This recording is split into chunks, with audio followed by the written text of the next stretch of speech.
welcome to Postcards from Bharat. We are continuing with our series on some of the lesser known but equally fascinating martial art forms of India.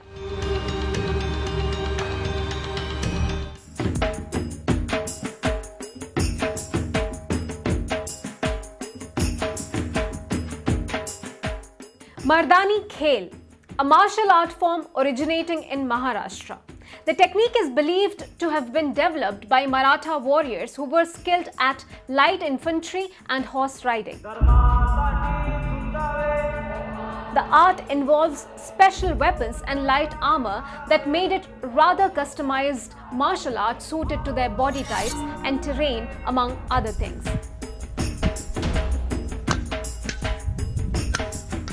Kolhapur used to be the center of the Maratha kingdom, and the villages around it had talims or training centers where skilled elders prepared youngsters for war. After the First War of Independence in 1857, the British banned the use of weapons used by Indians, with talims subsequently forced to turn Mardani Khel into a folk game to ensure its survival.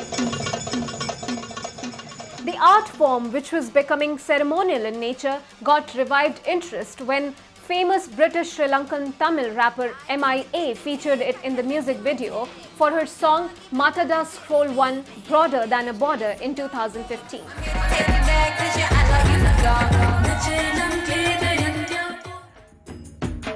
The martial art includes 14 ways to wield a sword, sticks and other weapons.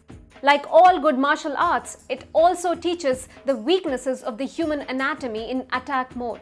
Other weapons commonly used include Pata, sword with a hollow handle acting as a handguard. Bhala, short spear with a broad head used by infantry. Barcha, heavy spear made entirely of iron and wielded by infantry. Vita, lance with a length of cord tying the weapon to the wielder's hand. Buthati, lance used from horseback. Lathi, stick or staff. Dhal, circular shield. Madhu, a thrusting weapon inspired by deer horns. Kurhad, axe. Danda, battle axe. Hukuri, inward curving knife. Dhanushya, bow and arrow. Katyara, push dagger with a H-shaped handle. Baghnaka, iron claw. Bichua, a scorpion knife.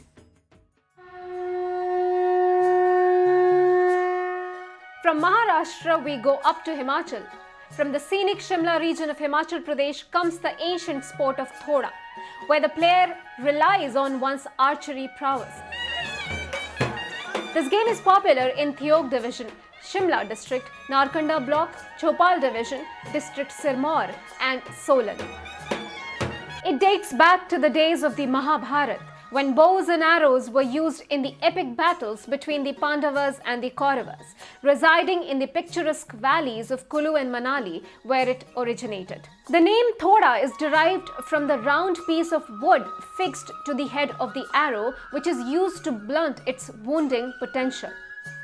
The martial art is essentially a form of archery requiring bows and arrows. Wooden bows measuring 1.5 meter to 2 meter to suit the height of the archer, and wooden arrows in proportion to the length of the bow are prepared by skilled and traditional artisans. The two groups of 500 people each are called Sathi and Pashi.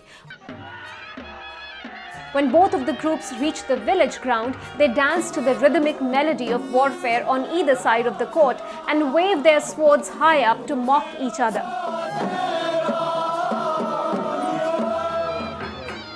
The Pashi group forms a chakravyu, people circled, and blocks the players from the Sathi team.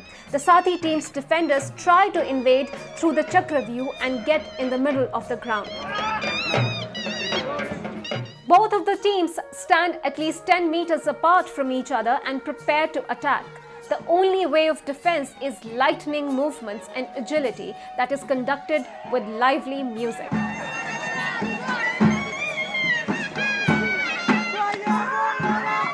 In earlier days, the game of Thoda was organized in a very interesting way. A handful of village folk would go to another village and would throw tree leaves into the village well before sunrise. They would then hide in the bushes nearby, just outside the boundary of that village.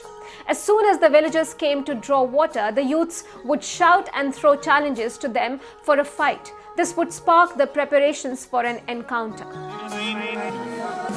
At present, the game is played in a marked court, which ensures that a certain degree of discipline is maintained in Thoda, a happy blend of culture and sport.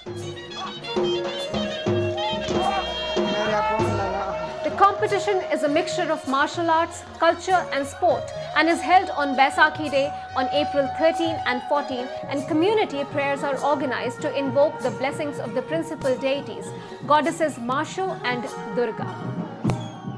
As we can see that these martial art forms combine power and grace, and perhaps that is why they are an art. We'll bring more postcards highlighting little or unknown facets of Bharat. Keep watching New India Junction. Namaste.